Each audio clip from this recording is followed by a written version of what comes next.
After surviving a shipwreck, 26-year-old marine biology student Eva Carlson finds herself alone on a damaged raft, drifting over 200 miles from the nearest land. With no food, no water, and no rescue in sight, she begins to lose strength and hope. But then a lone shark appears, not to attack, but to deliver fresh fish.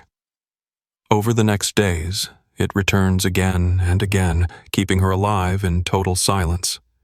When she's finally rescued, no one believes what she says about the shark. But she never tells the story twice.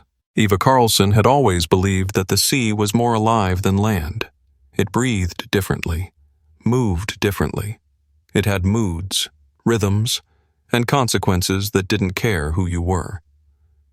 The first time she stepped aboard the Lizette, it was still docked at Levuka, a working port with rusted cranes and pelicans that screamed like broken sirens.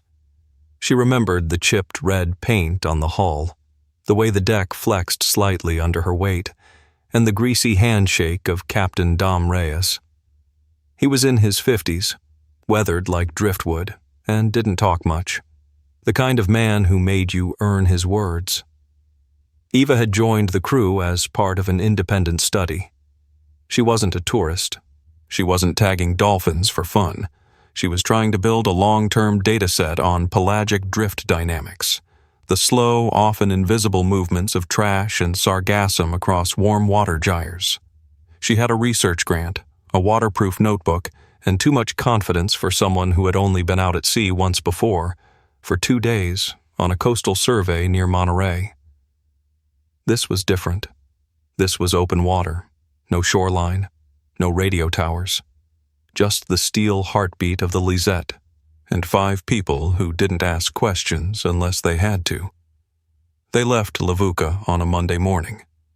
By Thursday, they were 200 kilometers off Fiji's eastern shelf, where the water went deep blue and quiet. The weather was steady, skies pale and flat. Eva had spent the day logging drift buoys, tagging coordinates, watching schools of jack pass under the shadow of the boat like underwater ghosts.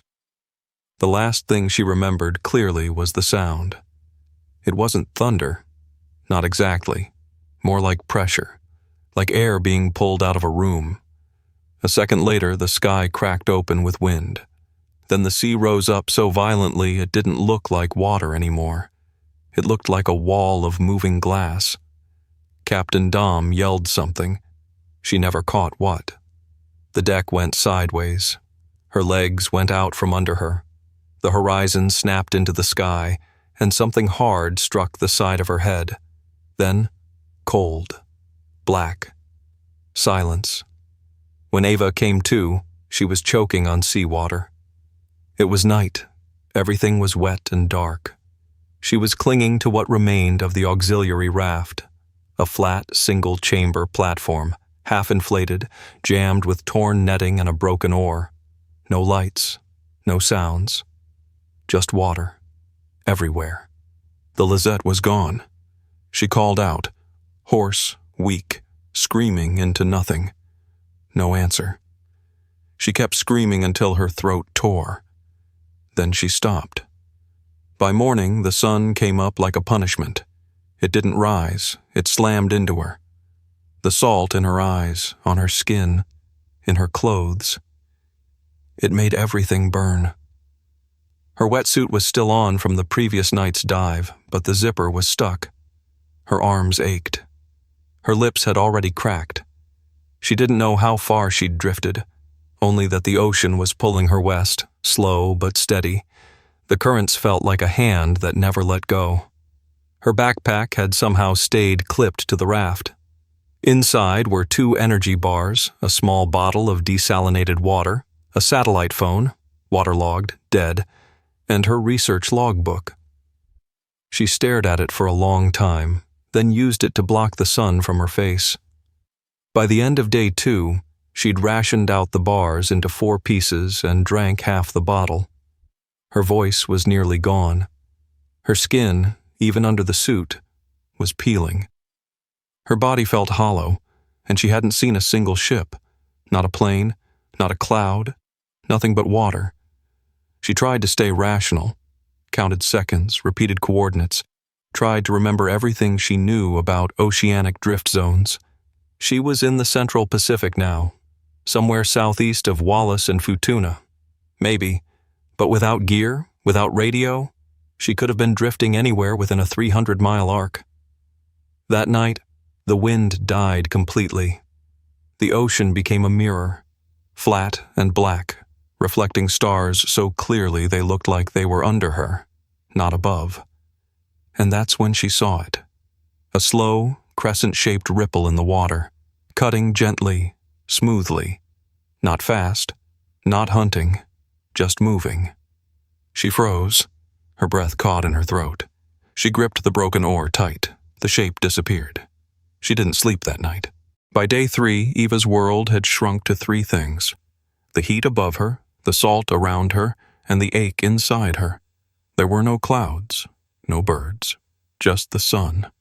Steady, brutal, and impossible to escape. The raft had no canopy. She tore out the lining of her backpack to rig some shade, but it barely covered her head. Her skin blistered, cracked, peeled. Her mouth had become a salt cave, dry, raw, and swollen. Even breathing hurt. Every exhale scraped against her tongue. The remaining water was gone before sunrise. She tried to ration it the night before, but her body overruled her logic. She drank in jerks, each swallow more desperate than the last, until the bottle was upside down and making empty sounds. The logbook had warped from moisture. The ink ran sideways, like the data was trying to drift off the page. She flipped through it anyway. Not for science anymore, but for something to do. Something to feel that wasn't hunger or thirst. By midday, her hands were trembling uncontrollably. She had lost the strength to sit upright. Her knees curled under her like she was a child trying to disappear. And in her head, she kept hearing one thing: the silence is too loud. Out at sea, silence isn't truly silent. It hisses. It pulses. The water has a tone, low and endless, like a hum you feel in your bones. It isn't absence. It's weight. And when you're alone for long enough, that weight begins to bend reality. Eva started whispering to herself. At first, it was fragments. Names of her family, equations she remembered from undergrad, pieces of radio call-outs from her last training. Then it turned into counting. The seconds between ripples. The number of times she blinked. The intervals between her breaths. That's when the hallucinations began. She thought she saw a rescue buoy at dusk. Bright orange, bobbing. She waved to it. Screamed, nearly threw herself in. It was a plastic crate, half sunk and covered in growth. The second hallucination was worse. Just past twilight on day 4, she saw her mother. Not in the raft, but standing on the water about 20 feet away. Arms crossed, face half lit by moonlight. Just watching. Eva blinked, cried. Looked again. Gone. She started laughing. Dry, broken. And that's when the fin returned. It slid into view from the rear of the raft. No splash, no rush, just a line. Clean and deliberate. Eva froze. Her breathing changed, not from fear, but from resignation. It was too far for her to do anything. Too late. Her limbs were barely functional, her vision blurry at the edges. The sun had scorched every warning reflex down to embers. But the fin didn't come closer. It arced slowly, counterclockwise once, then twice. Then, just before it vanished again, it turned toward her. Just a tilt, just a shift in angle, and disappeared. That night, she dreamed she was back in her apartment in Monterey. Warm air, lamplight. Her laptop was open, half a thesis draft blinking on screen. A kettle hissed softly in the kitchen. and outside the sliding glass door, the ocean was flat and endless. But instead of moonlight, the waves were lit with red.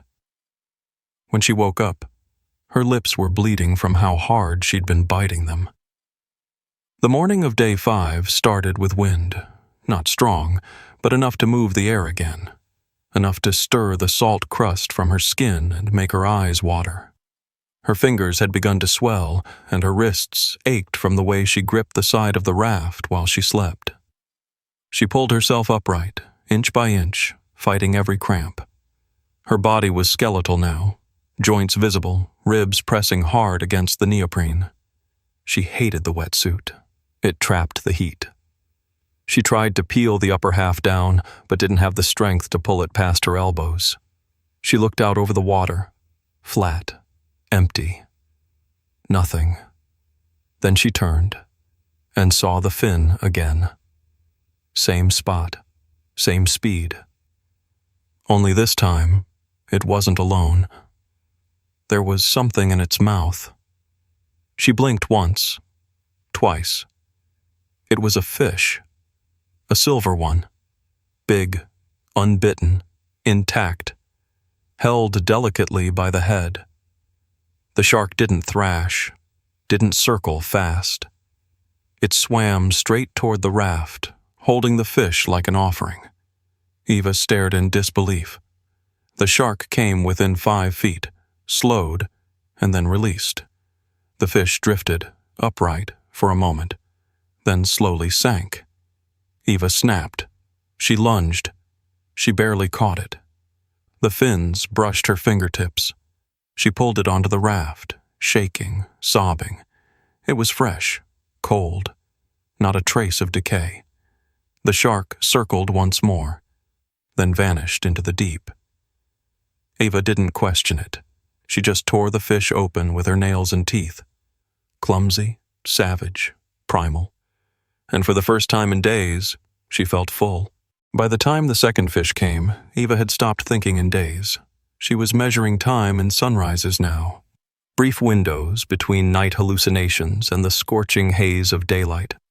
Her body, having crashed through starvation and dehydration, had begun adapting in ways that felt less like healing and more like surrender.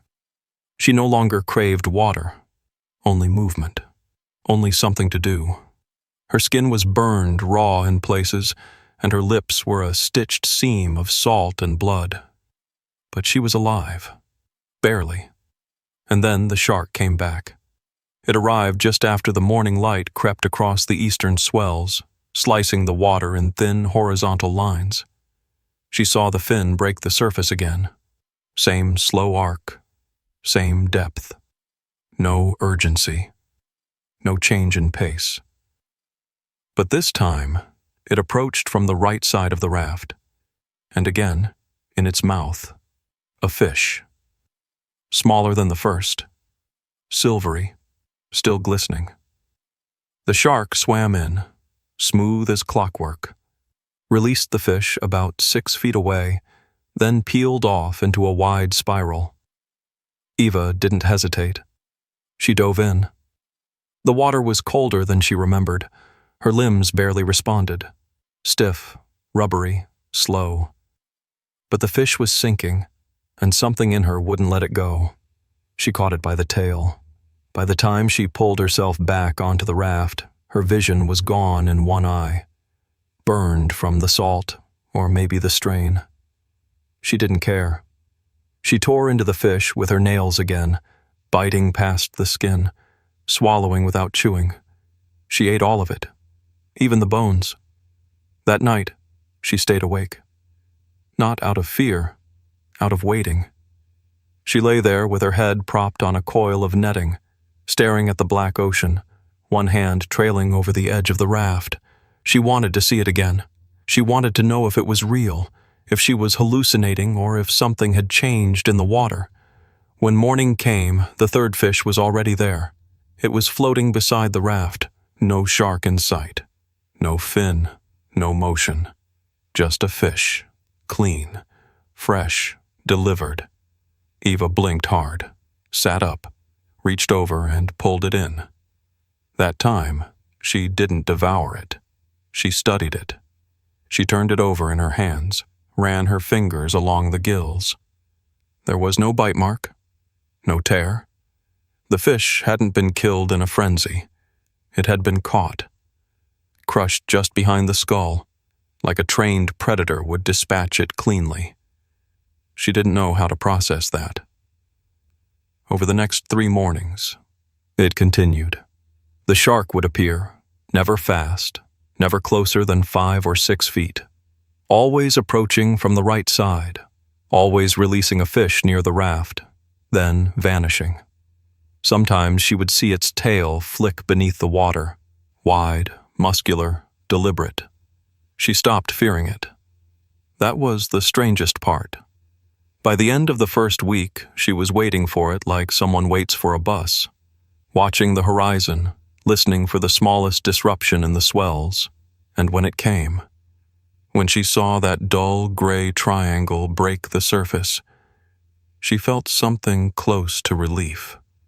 Not comfort, not trust, just expectation.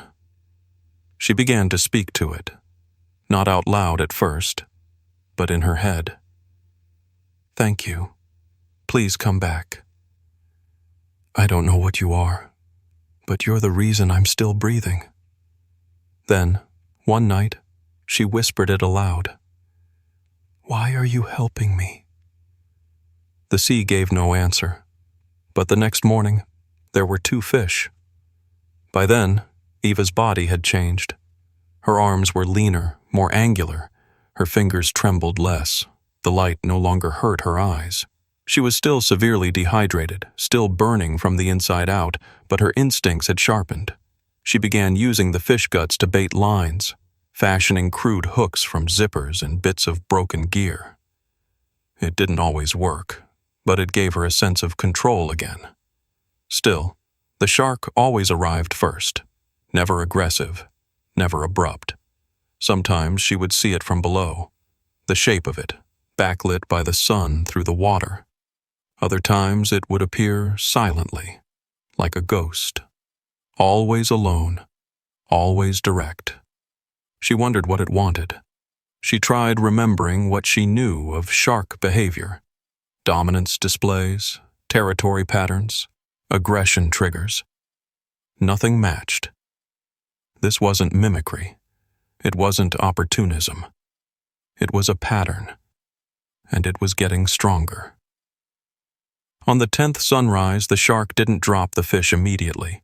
It circled the raft 3 times, then approached, stopped, and held the fish out, jaws gently closed, not releasing. Eva leaned forward, trembling.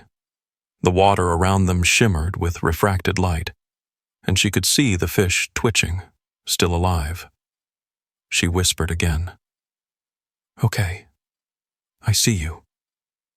She didn't reach in. She let it drop. It sank. She caught it. The shark hovered another moment. Then it was gone. Eva didn't know what the shark was anymore. A guardian, a guide, a shadow with a rhythm. But she knew this. It was keeping her alive.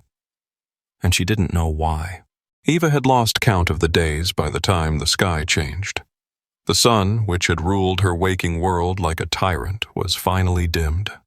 Not by storm, but by a slow thickening of the air. The sky turned the color of bleached linen. The wind picked up and died in cycles, as if trying to remember how to be wind again. The ocean itself changed, too. The surface, once flat and brutal, grew uneven, dimpled with currents moving at cross purposes. She didn't know it yet, but she was entering a shipping lane. Her raft, barely intact now, had shrunk with her. The right chamber had gone soft. The stitching along one edge had split open during the last sunrise, spilling wet nylon threads into the water. She'd tied it shut with what remained of her shoelaces, but the fix was temporary. Her body wasn't much better. She had sores now, on her back, her neck, her thighs. Her hair had matted into salt-heavy ropes, and her left eye stayed partially closed from swelling. She'd stopped feeling hunger. The fish came, and she ate, but not out of want. It had become ritual, silent, methodical, as if feeding was the one thread holding her to reality. She barely spoke now, not even to the shark. On the 11th morning, she woke to a strange sound. It wasn't the water. It was mechanical. A low hum, distant but distinct, threading through the ocean's surface like a bass line beneath the waves. Her heart surged. She pulled herself upright, slowly, arms shaking, and scanned the horizon. Nothing. But then, movement. A shadow. Large. Approaching. For a moment, her mind betrayed her, and she thought it was the shark, larger than ever, rising from below. But it wasn't. It was a hull. A ship. She didn't scream. Her voice was long gone. All she could do was wave. One arm, then both. The muscles in her shoulders screamed, but she kept going, over and over, until her arms moved on their own, until it became not a signal, but a seizure of hope. The ship was closer now. A cargo freighter. Its silhouette rose like a building from the water, blocky and impersonal. The noise grew louder. Propellers. Wake. And then, a spotlight. It moved over the waves, swept past her once, then snapped back. She saw it pause. She saw it hold. She collapsed. She doesn't remember the rescue, only fragments. Shouts in a language she didn't know. The smell of diesel, hands grabbing her wrists, the burn of real water on her tongue. Then blackness.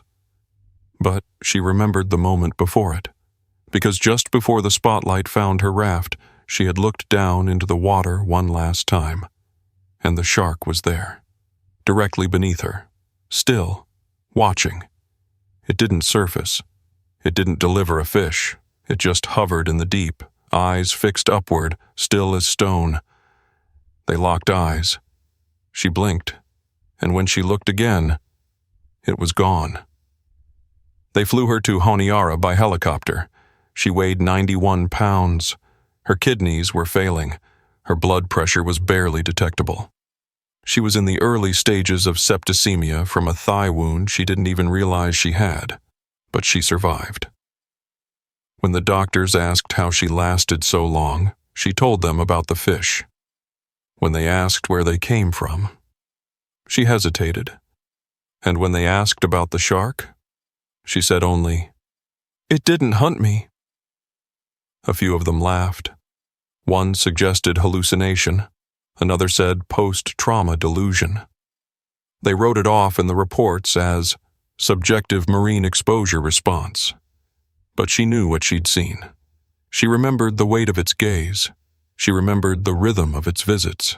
She remembered the stillness. They offered her press interviews. She refused. They offered to fly her home with media coverage. She declined. She asked for quiet. And when she left the hospital, she went inland, to a small rented room above a fruit vendor's shop, far from the docks. The room smelled like citrus and dust. The walls were thin, the windows always cracked, but there was no ocean, and that was all she needed. For the next 6 months, Eva never spoke about the shark again. Not to the Red Cross counselor, not to the marine biologist who flew in from Queensland to verify her case, not to the journalist from a nature doc channel who offered her 5 figures for an exclusive. She kept one thing from the raft, a piece of nylon cord from the netting. She tied it into a loop, wore it around her wrist. One day, she walked into a coastal souvenir shop, the kind that sells cheap shell necklaces and cartoonish postcards. She asked if they had wooden shark carvings. The owner pointed to a basket near the door. She dug through all of them, plastic ones, painted ones, snarling ones, until she found it. Plain, smooth, sand-colored wood. Eyes carved softly, mouth closed, not hunting, just there.